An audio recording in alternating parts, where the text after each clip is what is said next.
गेले 4-5 दिवस झाला मी कोकण त्याचबरोबर कोल्हापूर, सांगली, सातारा, सोलापूर या जिल्ह्यामध्ये चळवळीच्या निमित्तानं फिरतोय।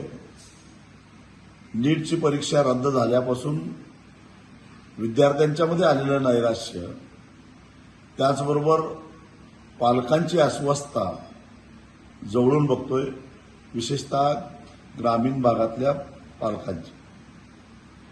अनेक विद्यार्थ्यांना आत्मविश्वास होता की या परीक्षेत मला 715 मार्क मिळतील, 720 मार्क मिळतील। आता पुन्हा नवीन पेपर, नवीन परीक्षा, पुढे काय होईल ही चिंता त्यांना लागली।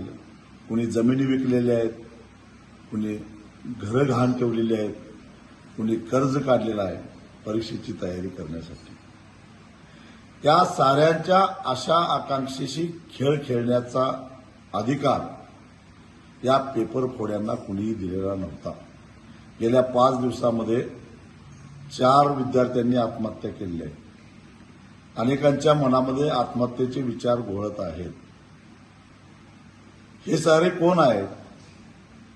सत्तेमध्ये असणारे आपले हितसंबंध, सरकारमध्ये असलेल्या आपल्या संबंधामुळे आपलं कुणीच काही वाकडं करणार नाही हा आविर्भाव, हा अहंकार, आणि त्यातून पैसा कमावण्याची आलेली संधी सोडायची नाही, या पद्धतीनं या सगळ्या लोकांचा आविर्भाव असल्यामुळे या लाखो विद्यार्थ्यांच्या आणि त्याचबरोबर त्यांच्या पालकांच्या आयुष्याशी खेळ खेळण्याचा प्रयत्न या साऱ्या हरामखोर लोकांनी केलेला आहे।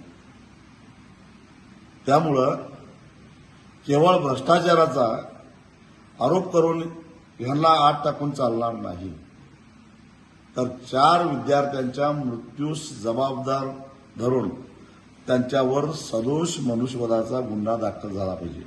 जे जे म्हणून यात सापडतील त्या सगळ्यांना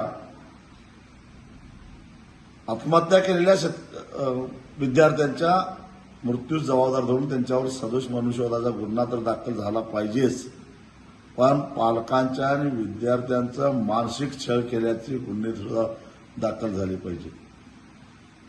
त्याशिवाय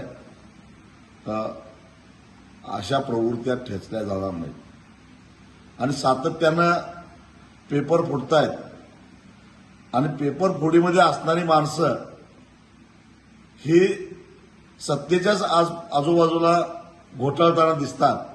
हे रहस्य काय, याही प्रश्नाचं उत्तर आम्हाला मिळालं पाहिजे।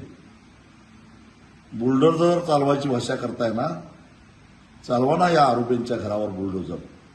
हा एवढी हिंमत? कारण हे सारे तुमच्या आस्थनीतले निकारी आहेत आणि हे आस्थनीतले निकारीच तुम्हाला एक दिवस घरात बसवणार आहेत, हे लक्षात ठेवा।